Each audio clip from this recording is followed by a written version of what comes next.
দুনিয়ার ব্যাপারে বুঝেন, আরো দেখেন, আরো ভাবেন, একজন একজন করে ভাবেন।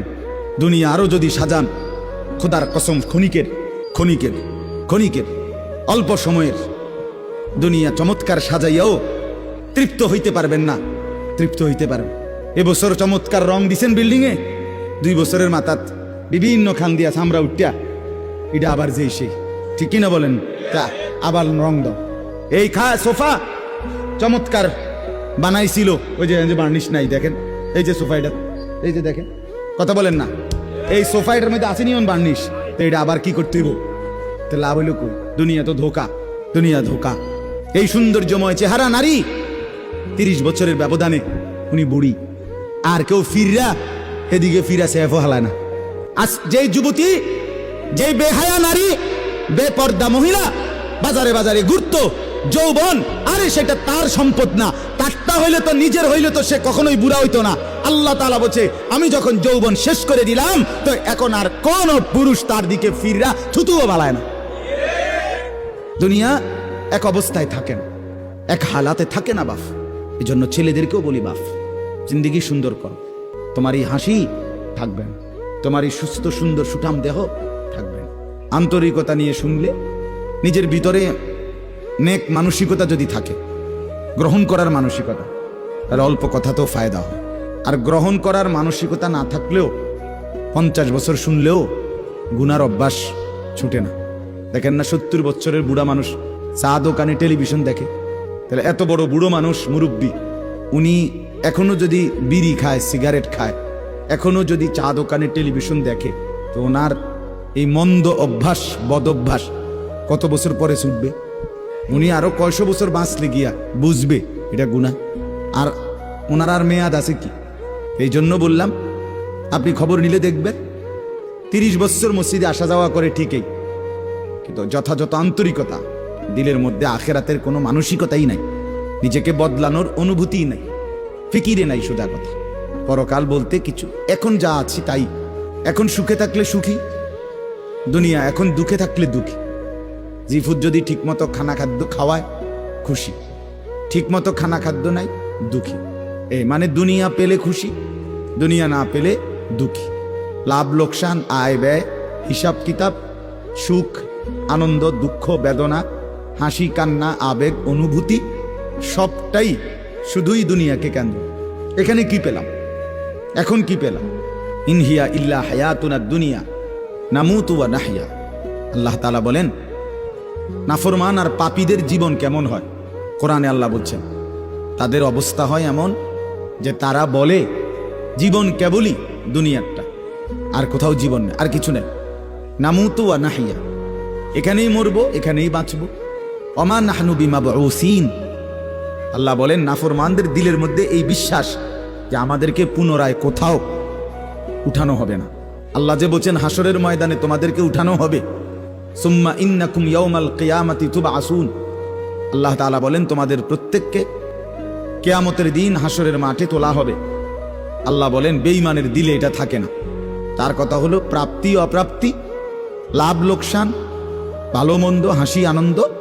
ছেলে বিদেশ থেকে টাকা পাঠাইতেছে, ছেলে বিদেশ থেকে টাকা টোকা ঠিক মতো দেয় না, বা কামাই রোজগারি কম, জিজ্ঞাসা করবেন কেমন আছেন, কি এর বালা? আমরা আর বালা কি? হ্যাঁ, কি সমস্যা কি তা চাচা? এ ফোলাগারে কত ঋণ ফিন কইরা সুদে টাকা নিয়া, কিস্তিতে টাকা লইয়া বিদেশ পাঠাইছি, তেয়ন টাকা পয়সা পাঠায় না, আর বালা কি? তাহলে উনি দুঃখী কেন? টাকা নাই, আবার টাকা পাঠাইতেছে, মাশাআল্লাহ, পান খাওয়ার স্টাইলই আলাদা, চা খানার ঢঙই আলাদা, কথাবার্তার স্টাইলই ভিন্ন। কেমন আছেন? আসি আল্লাহর রহমতে, আপনাকে দোয়ায়, 10 জনের দোয়ায় আল্লাহ ভালোই রাখছে। কেমনে ভালো? এতে আল্লাহর রহমতে টাকা পাঠায়, তার মা আমি আমরা মিল্লা খাইয়া পইরা ভালো আছি। তাহলে ভালো থাকে দুনিয়া, ভালো থাকলে ভালো নাই দুনিয়া, ভালো না থাকলে তা আখিরাত, কবর, মৃত্যু পরবর্তী জিন্দিগি, সের জন্য কি ব্যাপার? তার জন্য কোনো আলোচনা লাগবে না, এর জন্য কোনো কথা নাই। তাইলে কারো মধ্যে এই আলোচনা নেই, স্বামী স্ত্রী পরস্পরের আলোচনা, এই ঘর সংসার বাজার, খাট ফার্নিচার পালং সোফা আসবাবপত্র গহনা অলংকার, এই নিয়েই পেরেশান, এই নিয়ে জিন্দিগি এর মধ্যেই আবদ্ধ। তো আখেরাত তাহলে কার জন্য? পরকাল কার জন্য? আমরা মুসলমান, আমরাই যদি পরকাল না চিনি, না বুঝি, আমাদের উচ্চারণে, আমাদের অনুভূতিতে, আমাদের আচরণে, আমাদের কথাবার্তা উঠা বসার মধ্যেই যদি পরকালের কোনো নমুনা দেখা না যায়, তো হিন্দু বৌদ্ধদের মধ্যেই দেখা যাবে। কথা উত্তর দেন। কবর, হাসর, আখেরাতের চিহ্ন ভেসে ওঠার কথা চালচলনে মুসলমানদের মধ্যে না কাফেরদের মধ্যে? মুসলমানদের মধ্যে। কথা তো ছিলই। আল্লাহর প্রিয় বান্দারা, অসংখ্য আল্লাহর নেক বান্দাদের জীবনে আছে রাত্রিতে ঘুমাইতেন না। জিজ্ঞেস করতে, কেন ঘুমান না? বলছে জাহান্নামের ভয় ঘুমাতে দেয় না, কবরের ভয় ঘুমাইতে দেয় না। হযরত আবু বকর সিদ্দিক রাদিয়াল্লাহু তাআলা আনহুর মতো সাহাবী আফসুস করে বলতেন, হায়, আমি যদি একটা গাছের পাতা হতাম, আমাকে যদি একটা চতুষ্পদ জন্তু, গরু কিংবা ছাগল, সেই পাতাটা যদি খেয়ে ফেলত, অর্থাৎ আমি যদি মানুষ না হতো। অথচ কি পরিমাণ আমলের অধিকারী ছিল। হযরত ওমর রাদিয়াল্লাহু তাআলা আনহুর চেহারা, কপালের দুই পাশ থেকে লম্বা অঝরে কান্নার কারণে দাগ পড়ে গেছিল। হযরত ওমর রাদিয়াল্লাহু তাআলা আনহুর ইন্তেকালের মুহূর্তে হযরত আব্দুল্লাহ ইবনে আব্বাস সাহাবী, তিনি বলছিলেন, আপনাকে আল্লাহ তাআলা অনেক মর্যাদা দিয়েছেন, আপনি 10.5 বছর মুসলমানদের খলিফা ছিলেন, আপনার মাধ্যমে আল্লাহ তাআলা দিক দিগন্ত মুসলমানদের বিজয় দান করছেন।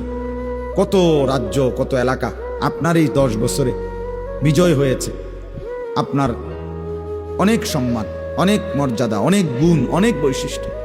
হযরত ওমর রাদিয়াল্লাহু তাআলা আনহু কিতাবের মধ্যে আছে, উনি চোখের পানি ফেলে বললেন আব্দুল্লাহ ইবনে আব্বাসকে, শোনো, আমি আল্লাহ তাআলার কাছে এতটুকু আশা করি শুধু, যে আল্লাহ, আমার জীবনের যা নেকি আর আমার জীবনের যা গুনাহ, কমপক্ষে আমার নেকিগুলো যেন আমার গুনার মোকাবেলায় বরাবর হয়। অর্থাৎ এতটুকু নেকি যেন কমপক্ষে হয় যে গুনাহগুলোকে মোচন করে দেয়, নেকিগুলো দিয়ে গুনাহগুলো যেন মিটে বরাবর হয়। এর দূরে যদি হয় তো আমি আল্লাহর কাছে সন্তুষ্ট নিজেকে মনে করি, আমার এর দূরে সারব। অর্থাৎ নিজের এই বিপুল পরিমাণ নেক আমলকে কিছুই মনে করেন, সামান্য। তা আমাদের পুঁজি কোথায়? আমাদের এই শুক্রবারের শুধু সপ্তাহে একদিনের জুমার নামাজ, এটাই আমাদেরকে জান্নাত এনে দিবে, ঠিক না? হ্যাঁ, মাঝে মধ্যে গরিব দুঃখীকে 2 টাকা 5 টাকা দিলে এতে আমাদের বেহেশত চলে আসবে, ঠিক না? বলেন।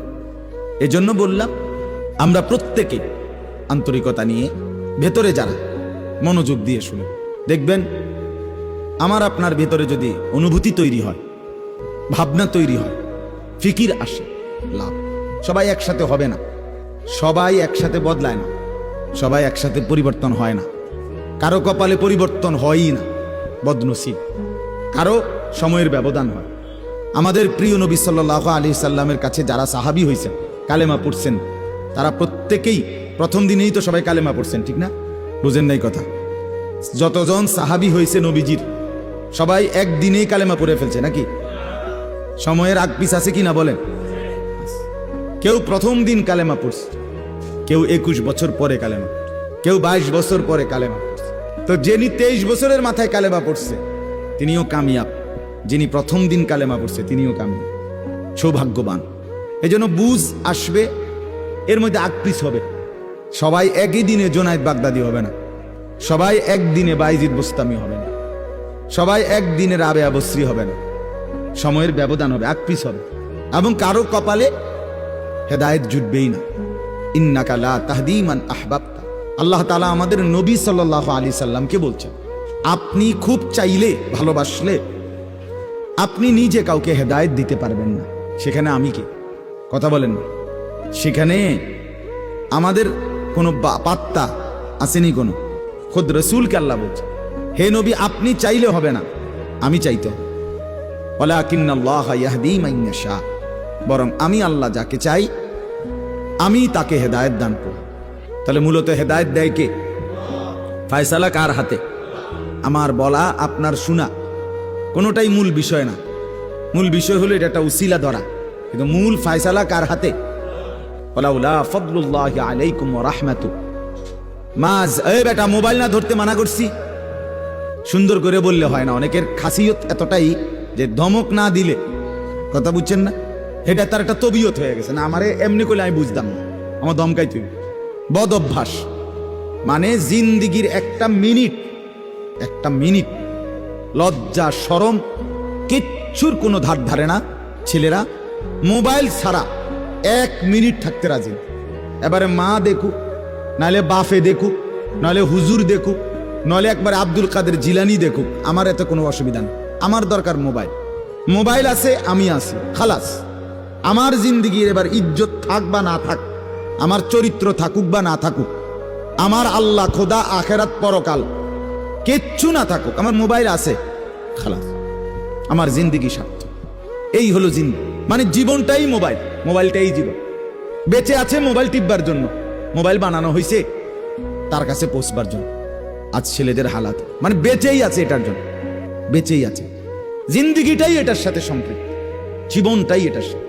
পৃথিবীতে কোনো যুগে, মনে রাখবেন এই পৃথিবীর ইতিহাস এটা, পৃথিবীতে কোনো যুগে একসাথে সম্মিলিতভাবে যুব সমাজ এত বেশি গাফেল, অকর্মণ্য, অপদার্থ কোনো যুগে হয় নাই একসাথে। এখন যেটা, আগে একটা সমাজে একটা এলাকায় বখাটে দুশ্চরিত্র একজন ছিল, দুইজন ছিল, চিহ্নিত, কথা বোঝেন নাই, চিহ্নিত, তারে মানুষ চিনত, তে সোর গ্রামে চুক্তি হয়তো একজন, তে একটু খারাপ, তার লগে মিশ্র না। কিন্তু এখন ভদ্রঘরের ছেলে, স্বাভাবিক ঘর থেকে বের হইছে মুসলমানের ছেলে, দিনের পর দিন, রাতের পর রাত এক ওয়াক্ত নামাজ পড়ে না। এতে মা বাবারও কোনো আফসুস নাই, এলাকাবাসীরও কোনো আফসুস নাই, পাড়া মহল্লার সর্দার মাতব্বর কারো কোনো আফসোস নেই, কারো মুখে এই নিয়ে কোনো আলোচনা নাই যে কি আমগো এলাকার যে ফোলাফাইন্ডি এগুলা যে কোনো নামাজই পড়ে না, আমগো সামনে দুষ্টামি করে, হাঁটাহাঁটি করে, আমরা কি এটা বলতে পারি না? এই অনুভূতিটুকু পর্যন্ত লোপ পাইছে। এত দুর্ভাগ্য মুসলমানের ইতিহাসে আর কখনো হয়নি। বেনামাজি আগেও ছিল, কথা বোঝেন নেই, বেনামাজি আগেও ছিল, এতটা গাফেল আগে ছিল, মা বাপ এত অসচেতন আগে ছিল, আগে ছিল। আমার মনে আছে আমরা প্রাইমারি স্কুলে হিন্দু স্যার জমের মতো ভয় পাইতাম, হিন্দু মাস্টার, কিন্তু ভীষণ ভয় করতাম, স্যারে দেখলে মাইরা লেবে, এতটা ছিল একটা সময়। কত, আজ থেকে 500 বছর আগে, ঠিক না? আমার বয়স ধরেন 500 বছর, আমি আদি যুগের মানুষ, এরমনি আমার বয়স 42 বছর রানিং শুরু হয়েছে, 41 শেষ হয়েছে, তাহলে 30 বছর আগের কথা। আমার পড়ালেখার প্রাইমারি ছোটবেলার জীবন 30 বছর আগের কথা না, 30 বছর আগে। তাহলে এই জন্য বললাম জিন্দিগিটা মোবাইলটার উপরে তুলে দিস, হাসি কান্না আনন্দ বেদনা, হাসলে কাশলে, পেশাব পায়খানা টয়লেট বাথরুম, হ্যাঁ, হোটেল রেস্তোরাঁ পার্ক, যেখানে যখন যাবে 24 ঘন্টার মেইন কাজ আগে একটা ছবি উঠান, আগে ছবি উঠান, এরপরে বাকি কাজ। আমি সেদিন ওই ফেরিঘাট, ফেরির মধ্যে উঠছি, বুঝছেন, ফেরি পার হমু আর কি, আমার গাড়ি উঠছে, আমি উঠছি, তো দেখলাম যে মোটরসাইকেল দিয়ে এক ছেলে ফেরিতে, মোটরসাইকেলটা নিয়ে উঠছে ফেরিতে, ওইটা মাত্র এক পাশে এটারে ব্রেক করে থুইয়া মানে 1 মিনিট দেরি হয়েছে না, আগে এটার পাশে দাঁড়াইয়া একটা ছবি উঠাইছে, আগে উঠাইয়া চুলটুল ঠিক করে ছবিটা 2-3টা পোস্টে উঠাইয়া এরপরে হেতে চারিদিকে চাইছে যে আগে মানুষ আসেনি আরো, না আমি শুধু ফেরি, মানে তার প্রথম দায়িত্ব কি উঠানো, ছবি উঠা। তাহলে কি পরিমাণ ছাগল মানুষের বাচ্চা পরিণত হইছে বুঝতেছেন? তুমি মোটরসাইকেলের লগে খাড়াইয়া ফেরির মধ্যে ছবি উঠাইয়া ফেসবুকে দিলা, তোমার এটা কোন ছাগলে দেখবো? এটার মধ্যে দেখার কি আছে? মোটরসাইকেল কি বাপ দাদা 14 গোষ্ঠী কেউ চালাইছে না? কথা বলেন না কেন? তো তুমি এটা কিটা দিয়ে আইলা, কি দেখুন কি আছে এটা? মোটরসাইকেলে কি আশ্চর্য, আর তুমি কি আশ্চর্য? কথা বলে এমন যদি হইতো যে আমি চাঁদের দেশে গিয়ে মাত্র মোটরসাইকেলটা থুইয়া এখন চাঁদের দেশের থেকে একটা কি দিছি, মাশাআল্লাহ ভালো কথা, তো বেটা চাঁদের দেশে মোটরসাইকেল চালায়, এটা একটা বিশেষ কিছু হইতে পারে। কিন্তু এনতে রোডেতে চালাইয়া গিয়া ফেরি উঠছে, এটার মধ্যে আশ্চর্যের কি আছে? মানে রুচির দুর্ভিক্ষ, রুচিহীনতা, মন মানসিকতা একদম নিচে নেমে গেছে, একদম অনুভূতি বিবেক লোপ পেয়ে গেছে, লোপ পেয়ে, মা বোনদের বেহায়াপনা চূড়ান্ত সীমায় নেমে গেছে।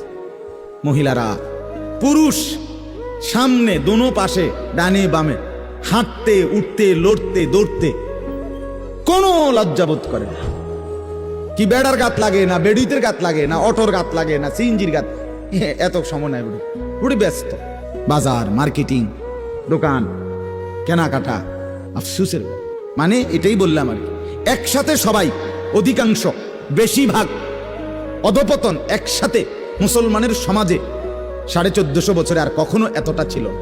অল্প অল্প ছিল, অল্প অল্প, একজন দুইজন বেপর্দা নারী, বেহায়া মহিলা, লজ্জা শরম কম, এরম বেডি ছিল একজন দুইজন, 2 গ্রামে 4 গ্রামে। কিন্তু মা বোনদের এখন বাজার আর মার্কেটিং দেখলে মনে হয় না আপনি জিগাইয়ের খবর লইতে বোঝে আপনি বাইক থাকেন কোন টাইমে, সপ্তাহে কোন দিন আপনি বাড়িতে থাকেন কখন, আপনি টের। আপনি শনিবারও দেখবেন এবড়ি বাজারে, রবিবার, সোমবার, মঙ্গলবার, বুধবার, বৃহস্পতিবার, শুক্রবার, শীত, গরম, রোদ, বৃষ্টি, বান, তুফান, ঘূর্ণিঝড়, টর্নেডো, সাইক্লোন, সিডর, মহামারী, করোনা, আরো যদি কিছু থাকে, উনি মার্কেটে যাবে, বাজারে যাবে।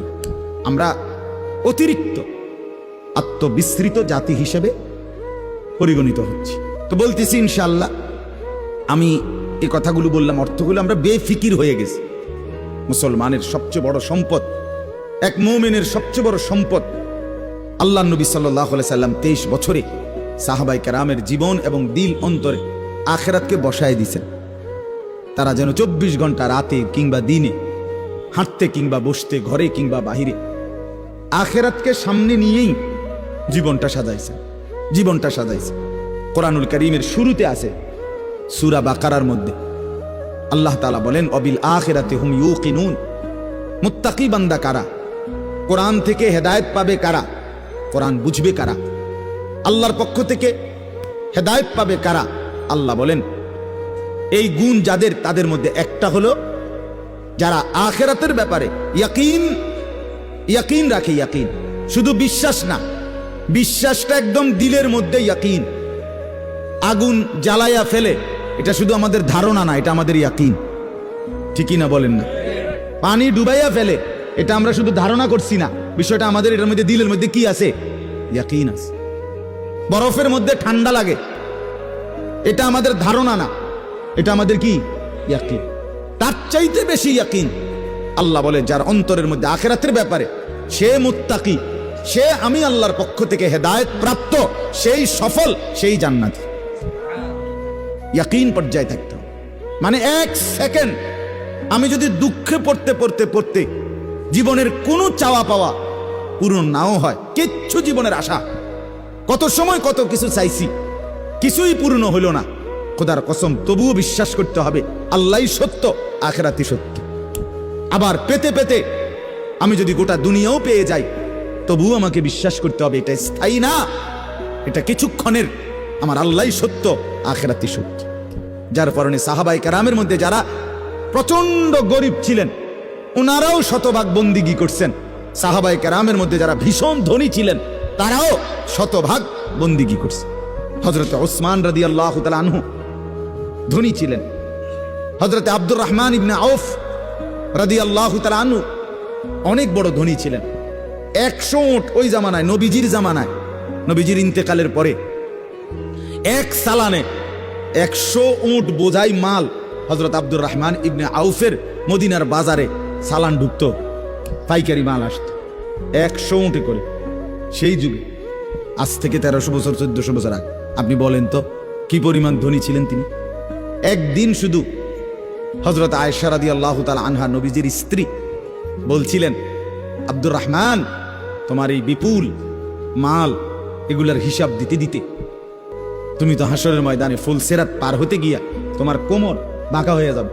আমরা কিতাবে পড়ছি, সাহাবী আব্দুর রহমান ইবনে আউফ, ওনার উট 100 উটের মাল মদিনার বাজারে পাইকারি চালান নামাইতেছিল। তখন উনি এই সময় শুনছে, এই কথাটা ওনার কানে আসছে। সাথে সাথে সবাইকে ডেকে বলছে, ব্যবসায়ীদেরকে, বাজারের লোকদেরকে, তোমরা সবাই সাক্ষী থাকো, আমি আব্দুর রহমান আল্লাহকে কসম করে সাক্ষী রেখে বললাম, এই 100 উট বোঝাই মাল সহ আমি আল্লাহর রাস্তায় সদকা করে দিলাম। বিনিময়ে তবুও আমি কিয়ামতের দিন আখিরাতে ফুলসিরাত বাঁকা হয়ে পার হইতে চাই না, সোজা হইয়া পার হইতে চাই। আখিরাত হারাইতে চাই, পরকাল হারাইতে চাই না। দুনিয়া হারাইয়ে ফেললাম, দুনিয়া হারিয়ে ফেললাম, দুনিয়ায় কোনো লস নাই, কারণ দুনিয়া পুরাটাই লস। আলগা লস আবার কি থাকে? কথা বুঝেন নাই আপনি? দুনিয়া পুরাটাই কি লস, আলগা লস কি থাকে? বিশ্বাস করে 500 টাকা জাগাত লস খাইলাম না রে মিয়া, দুনিয়া পুরাটাই লস। সোফা এটা পুরাটাই লস, কারণ এটা কোনো আখরাতে যাবে না। কথা বলেন না কেন? এই দামি বিল্ডিং এটা পুরাটাই লস, এটা যাবে না, এটা যাবে না। কিন্তু সেজদা পুরাটাই লাভ। এটা একটা সেজদা দুনিয়াতেও কল্যাণ আনবে, আখেরাতেও জান্নাত আনবে। এটা লাভই লাভ, এটা লাভই লাভ। এজন্য সবাইকে বললাম, শুনেন সবাই, কিন্তু সবাই বদলায় না কা, এটা আপনার ভাবার দরকার। আপনি বদলাবেন কিনা সেটা ভাবার দরকার। সবাই লইয়া চিন্তা করলে একসাথে, যে যেদিন আমরা গ্রামের সবাই ভালো হবে, নামাজি হবে, সেদিন থেকে আমিও পড়মু, তাহলে হইতো না। আপনি জীবনও পারতেন না, তাইলে পারতেন না। আপনি আগায় যাইতে হবে আলাদা, অন্যকে ডাকতে হবে আল্লাহর দিকে, কিন্তু নিজেকে বাদ দেওয়া যাবে না। নিজের জীবন গঠন করতেই হবে, নিজের জীবন। আমি আপনাদের সবাইকে বললাম এশার নামাজ পড়েন। এখন সবাই পড়লো না দেখে বুঝি আমি পড়তাম না। কথা বলেন না কেন? সবাই পড়ছে না দেখা আমিও পড়তাম না, এটা কথা? এটা কোনো যুক্তির কথা হলে উনি কথা বলেন। এই জন্য বললাম এটা গুরুত্বপূর্ণ। আমরা এটা বুঝি কম। আমরা শয়তানে বুঝাই দিছে, ইবলিসে, যে বলবি কি করমু, গ্রামের সবাই এটা কয়, 10-এর এটা মানুষের, এটা এই মানুষের উপরে বলে, সবাই বলছে। সবাই বললে কি হয়েছে? তাই বলে আপনি, সবাই বলছে পানির ঝাঁপ দিতে, এজন্য আপনি পানিতে ঝাঁপ দিবেন। সবাই বলছে আগুনে পড়তে, এজন্য আপনি আগুনে পড়ে যাবেন। কোনো বাস যদি অ্যাক্সিডেন্ট হয়, 50 জন যাত্রীর মধ্যে যদি 49 জনও মারা যায়, আর একজন লোক যদি বুঝে সে বাঁচতে পারবে, বের হইতে পারবে, এই কারণে সে যে না 49 জন মরে গেছে, যেহেতু আমার আর বাচ্চা লাভ কি, আমিও মরে যাই, এটা নিয়ে কই বসে? সে কি একা হলেও বাঁচতে চাইবে না? তাহলে আপনি জাহান্নাম থেকে বাঁচতে চাইবেন না কেন? সেটা কি আগুন না? সেটা কি এর চাইতে বড় বিপদ না? এজন্য কোরআনুল কারীম আল্লাহ তাআলা বলছেন, প্রথমে সবার কথা বলার আগে বাই সিরিয়াল নবীজিকে, ইমানদারদেরকে সবার কথা বলছে, কিন্তু সবার আগে বলছে কু আনফুসাকুম। আগে এটা বলে নিছে, আগে নিজেকে বাঁচাও, এরপর ও আহলিকুম, পরিবারকে বাঁচাও, এরপর লিতুনদিরা আহলাল কুরা, লিতুনদিরা উম্মাল কুরা ওমান হাওলাহা, নিজ এলাকা এবং তার আশপাশের মানুষকে বাঁচাও, এরপরে বাঁচাও। তাহলে এটা পরে, ধীরে ধীরে। আগে নিজেকে বাঁচাও, এরপর পরিবারকে বাঁচাও। ওয়া আনদির আশিরাতাকাল আকরাবিন, এরপর আত্মীয় স্বজনদেরকে বাঁচাও, এরপর মহল্লাবাসীকে বাঁচাও, এরপর গোটা পৃথিবীবাসীকে বাঁচাও। ধীরে ধীরে আগাও, ঠিক আছে? সেগুলোর মধ্যে কম বেশ হইতে পারে, কিন্তু নিজের ব্যাপারে এক বিন্দু ছাড় দিও না, নিজের ব্যাপারে কোনো কমতি করো না। এটা আল্লাহর চাহিদা। ইয়া আইয়ুহাল্লাযীনা আমানু আলাইকুম আনফুসাকুম, রব্বুল আলামিন বলেন, হে ঈমানদারগণ, আলাইকুম আনফুসাকুম, তোমরা প্রত্যেকেই তোমাদের নিজেদেরকে আঁকড়িয়ে ধরো। আলাইকুম আনফুসাকুম, নিজেকে মজবুত করে ধরো। লা ইয়াদুররুকুম মান দাল্লা ইযা ইহতাদাইতুম, আল্লাহ তাআলা বলেন যে যদি তুমি তোমাকে নিজেকে মজবুত করো, সাজিয়ে তোলো, গড়ে তোলো, আল্লাহ তাআলা বলেন এবার যদি গোটা পৃথিবী গুমরাহ হয়, খোদার কসম আল্লাহ বলেন তোমাকে আর কেউ পথভ্রষ্ট করতে পারবে না, পথভ্রষ্ট করতে পারবে না। হযরত বাইজিদ বুস্তামি রাহমাতুল্লাহর জীবনীতে আমরা পড়ছি, উনি বলছেন আল্লাহ তাআলার মহব্বত আর মারেফাতের সাধনা করতে করতে আমার দিলের অবস্থা আলহামদুলিল্লাহ এক সময় এমন হয়েছে যে রাস্তার নারী আর রাস্তার দেওয়াল দুইটার মধ্যে আমার কাছে আলাদা কোনো পার্থক্য মনে হইতো না। আমাদের পাকিস্তানের বিশ্ববিখ্যাত দাঈ, দাওয়াত ও তাবলীগের মুরব্বী হযরত মাওলানা তারেক জামিল সাহেব দামাত বারাকাতুহুম বলেন, দীর্ঘ 25 বছর টানা পৃথিবীর কত দেশের আমি ঘুরছি, উনি সারা বিশ্ব ঘুরে প্রমাণ বয়ান করেন যে এই 25 বছরের ভিতরে আমি আল্লাহকে সাক্ষী রেখে বলতে পারি, একবারের জন্য আমার চোখ কোনো ভিন নারীর দিকে ইচ্ছা করে আমি তুলিনি।